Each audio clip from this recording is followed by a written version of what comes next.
welcome to the Survivor Recap. This is part 2 of our coverage of episode 4 and 5, and we had a little bit of an issue this week in the episode with the character of Brandon Hance. Yeah.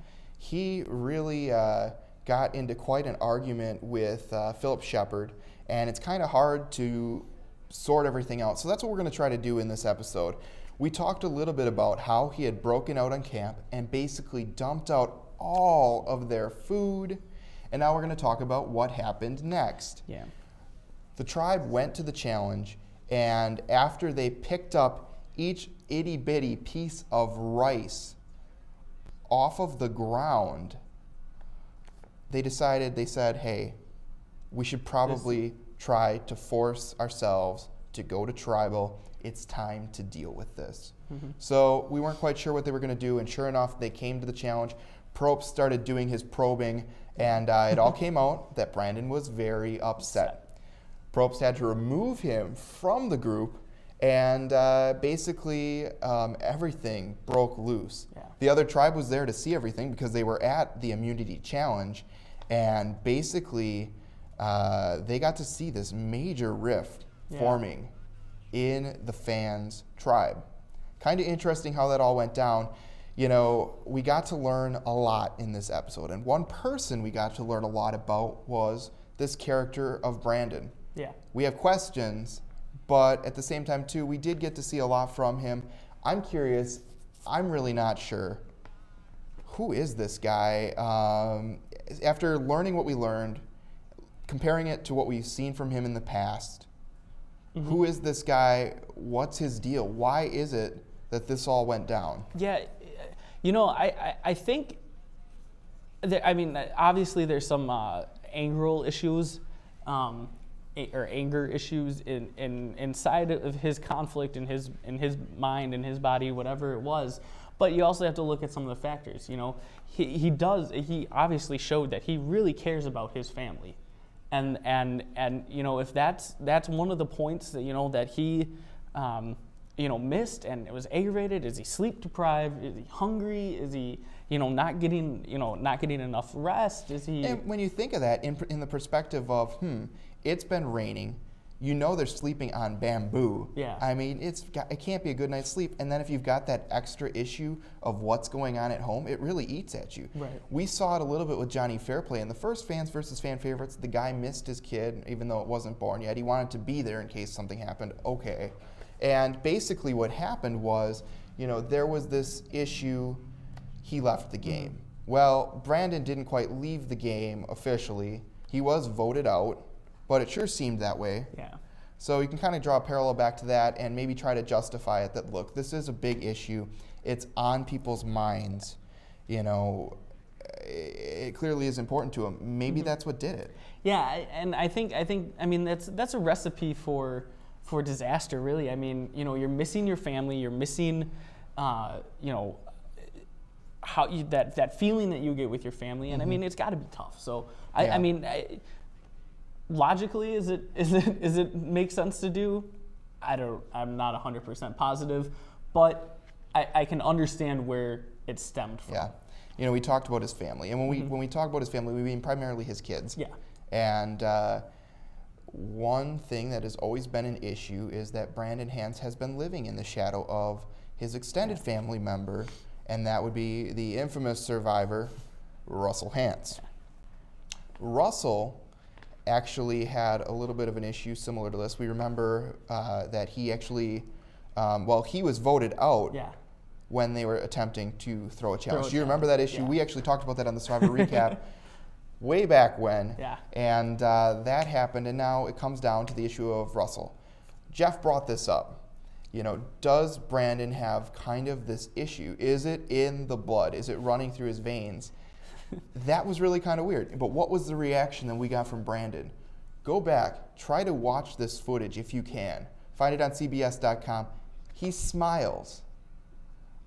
I'm not sure how do you interpret that? Because I see it. I have to question it. Right. So I want to hear what you think first to see. I know that you question it, and I take it as, you know, somebody saying, is it in the blood? Like, you know, and Jeff sets him up for saying, you know, don't take this the wrong way, don't take it personal, even though it might sound personal, but is it in the blood? And I think that he's been waiting for somebody to bring that up.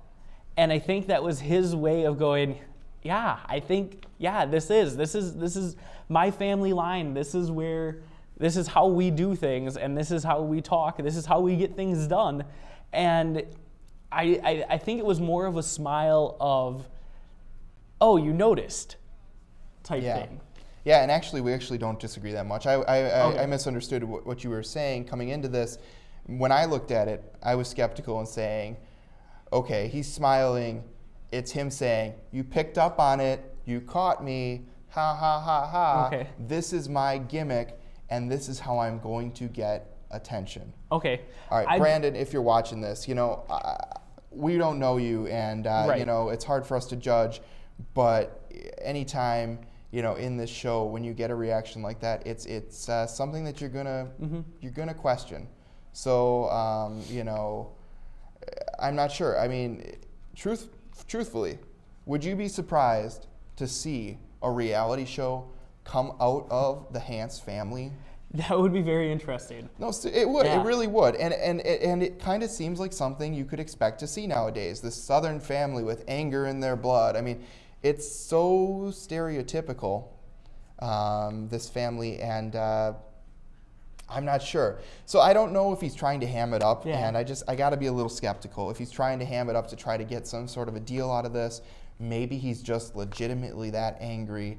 I don't know what's going on in his personal life. I can't know. And so, you know, I guess we just got to throw that out there and, you know, try to weigh it out both ways. Yeah.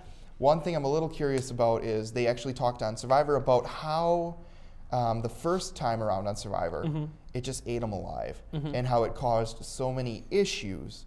Now, we're not entirely sure what these issues are. We know it hurt the guy. Okay. So my question is Survivor somewhat responsible for how this episode was dealt with? Did they treat him fairly? I'm going to say yes. I'm going to say yes, they treated him fairly. During this whole thing, you never saw a hashtag meltdown, or they didn't try to make this.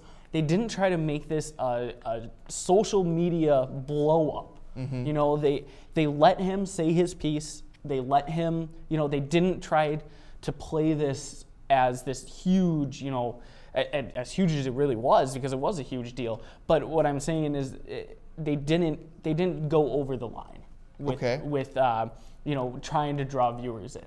And one thing we saw, and I noticed this, Nick noticed it, there's a little bit of a jump cut when they were dealing with this at the challenge. What we saw was Jeff Probst standing on the side of Brandon suddenly, quick shot of a reaction to something that was being said, and suddenly he's got his hand around him or his arm around him. Yeah.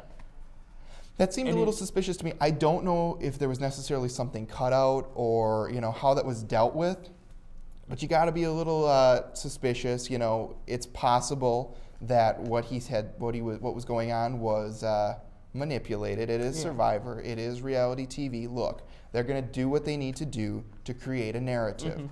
That is well understood. But at the same time, too, you are dealing with a person who is really, I mean, he was really distraught. One thing I can say, to also speak to whether or not it was fair of Survivor, how they treated the situation, you know, it was his actions that started this ball rolling. It was his comments that started the ball rolling. And actually, I think Survivor did a lot to actually try to minimize what could have been done. Jeff Probst pulling him out, you know, trying to calm him down. I mean, basically, you saw Jeff just rubbing his shoulders. I mean, Jeff Probst had to really take a lot of efforts to calm him down, saying, you know, that he had loved him and saying, look, you know, okay, if you want to hold a vote, let's do this. You know, I'm here for you. We're going to talk about this yet. And then he goes along to say, okay, to leave now, I want you to go this way. Do not approach over here. Just go straight forward. You'll find our producers, and we will deal with this. Yeah, I made the comment that he could be a great coach. Yeah, really. I mean, Jeff Probst, it just really speaks to his professionalism and just what a talented guy this guy is. Really, he is really something else. So, okay, we're going to see what happens next week. We're going to watch it. We should have a recap here, so you're going to want to check it out. Check back frequently right here on the UWSP SPtv YouTube channel. And from Nick and Brian, thank you for joining us. Fill up your